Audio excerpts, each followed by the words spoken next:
యోగ తారావళి. యోగా అంటే కేవలం కొన్ని ఆసనాలు వేయడం లేదా శ్వాస పీల్చి వదలడం మాత్రమేనా? కాదు.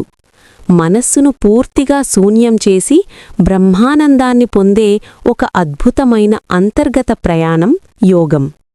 ఆ ప్రయాణానికి మనకు దారిచూపే ఒక అద్భుతమైన గ్రంథమే యోగ తారావళి. ఈరోజు మనం ఆ అరుదైన గ్రంథం గురించి, అందులో దాగి ఉన్న రహస్యాల గురించి తెలుసుకుందాం. తారావళి అంటే అర్థమేమిటి? మనం రాత్రిపూట ఆకాశంలో చూస్తే నక్షత్రాలు ఎంత అందంగా మెరుస్తుంటాయో మనకు తెలుసు. పురాతన కాలంలో నావికులు సముద్రంలో దారి తప్పినప్పుడు ఆ నక్షత్రాల సమూహాన్ని చూసే తమ గమ్యాన్ని చేరుకునేవారు. తారావళి అంటే నక్షత్రాల సమూహం. సంసార సాగరంలో చిక్కుకున్న మనిషికి మోక్షం వైపు దారిచూపే 29 అద్భుతమైన శ్లోకాల నక్షత్రమాల ఈ యోగ తారావళి. దీనిని రచించింది ఎవరు? ఈ అద్భుతమైన గ్రంథాన్ని రచించింది సాక్షాత్తు జగద్గురు శ్రీ ఆది శంకరాచార్యులవారు. శంకరాచార్యులు అనగానే మనకు అద్వైత వేదాంతం మాత్రమే గుర్తొస్తుంది. కాని ఆయన గొప్ప యోగి కూడా. హఠయోగం, రాజయోగం గురించి ఆయనకు ఎంతటి అపారమైన అనుభవం ఉందో ఈ శ్లోకాలు చదివితే మనకు స్పష్టంగా అర్థమవుతుంది. అసలు ఇందులో ఏముంది? యోగ తారావళిలో ప్రధానంగా 3 అద్భుతమైన విషయాలు దాగి ఉన్నాయి. హఠయోగం నుండి రాజయోగానికి ప్రయాణం. ఆసనాలు, ప్రాణాయామం ద్వారా దేహాన్ని సిద్ధం చేసుకుని మనస్సును జయించే రాజయోగం అంటే సమాధి స్థితికి ఎలా చేరాలో ఇందులో వివరించారు. కేవల కుంభకం. శ్వాసను లోపలే నిలిపివేసి ప్రాణశక్తిని ఎలా జాగృతం చేయాలో ఇందులో అద్భుతంగా వర్ణించారు. నాదానుసంధానం. ఇది ఈ గ్రంథం యొక్క ప్రాణం. బయటి శబ్దాలను వదిలేసి మన లోపల వినిపించే దివ్యమైన నాదం అంటే ఓంకార ధ్వని లేదా అనాహత నాదంపై మనస్సును ఎలా లగ్నం చెయ్యాలో ఇది నేర్పుతుంది. ఇంతటి అద్భుతమైన యోగ తారావళిని ఆది శంకరాచార్యులు నేరుగా ప్రారంభించకుండా ముందుగా తనకు ఆత్మజ్ఞానాన్ని ప్రసాదించిన గురువులకు కృతజ్ఞతలు తెలుపుతూ మొదటి శ్లోకాన్ని ప్రారంభించారు. ఆ శ్లోకం ఏమిటి, దాని అర్థం ఏమిటో ఇప్పుడు చూద్దాం. శ్లోకం. వందే గురూణాంచ చరణారవిందే సందర్శిత స్వాత్మ సుఖావబోధే జనస్య ఏ జాంగలికాయమానే సంసార హాలాహల మోహ శాంత్యై. 1. ప్రతిపదార్థం. వందే, నేను నమస్కరిస్తున్నాను. గురూణాం, సద్గురువుల యొక్క. చరణారవిందే, చరణ ప్లస్ అరవిందే, పద్మాలు వంటి పాదములకు. సందర్శిత, స్పష్టంగా చూపించే లేదా దర్శింపజేసే. స్వాత్మ, తమలో ఉన్న ఆత్మ యొక్క.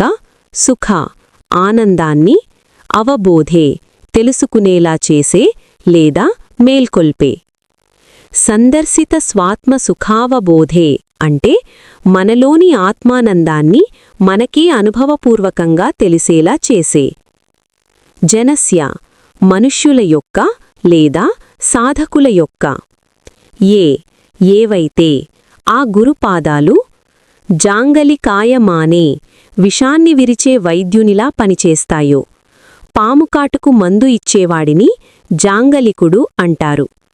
సంసార, పుట్టుక మరణాల చక్రమైన ఈ సంసారమనేడి. హాలాహల, హాలాహలం అనే భయంకరమైన విషం వల్ల కలిగే. మోహ, అజ్ఞానాన్ని లేదా భ్రాంతిని లేదా మత్తును. శాంత్యయి, శాంతింపజేయడానికి లేదా సమూలంగా పోగొట్టడానికి. తాత్పర్యం. సమస్త జనులను పట్టిపీడిస్తున్న సంసారం అనేడి హాలాహల విషపు మత్తును అంటే అజ్ఞానాన్ని పోగొట్టడానికి గొప్ప విషవైద్యునిలా అంటే జాంగలికునిలా పనిచేసేవి. అలాగే ఆనందం కోసం బయట వెతుక్కోకుండా మనలోనే ఉన్న ఆత్మానందాన్ని మనకీ అనుభవపూర్వకంగా చూపేవి అయినా ఆ గురు పాదపద్మములకు నేను భక్తితో నమస్కరిస్తున్నాను. భావం: ఈ శ్లోకంలో ఆది శంకరాచార్యులవారు గురువును 2 అద్భుతమైన కోణాల్లో వర్ణించారు. మొదటి కోణం ఆత్మదర్శనం. గురువు కేవలం పుస్తకాలలో ఉన్న అక్షరాలను మాత్రమే నేర్పేవాడు కాదు. నీవు ఈ దేహం కాదు, నీ లోపల ఒక అనంతమైన ఆనందమయమైన ఆత్మ ఉంది అని మనకు పరిచయం చేసేవాడు గురువు. బురదలో ఉన్న పద్మం అరవిందం దానికి అంటుకోకుండా ఎంత స్వచ్ఛంగా ఉంటుందో, గురువు కూడా ఈ ప్రపంచంలో ఉన్న ప్రపంచపు మాయ అంటుకోకుండా ఉంటారు. ఆ గురువు పాదాలను పట్టుకుంటే మనక్కూడా ఆ స్వచ్ఛత వస్తుంది. రెండవ కోణం సంసారం అనే విషం, గురువు అనే వైద్యుడు. ఈ పదం ఈ శ్లోకానికే హైలైట్. ప్రపంచంలోని ధనం, హోదా, బంధాలు శాశ్వతం అనుకుని మనం పడే ఆరాటం సంసారం అనే ఒక భయంకరమైన హాలాహలం విషంలాంటిది. అది మనిషికి మోహం, అంటే ఇదే నిజం అనే భ్రమ కలిగిస్తుంది.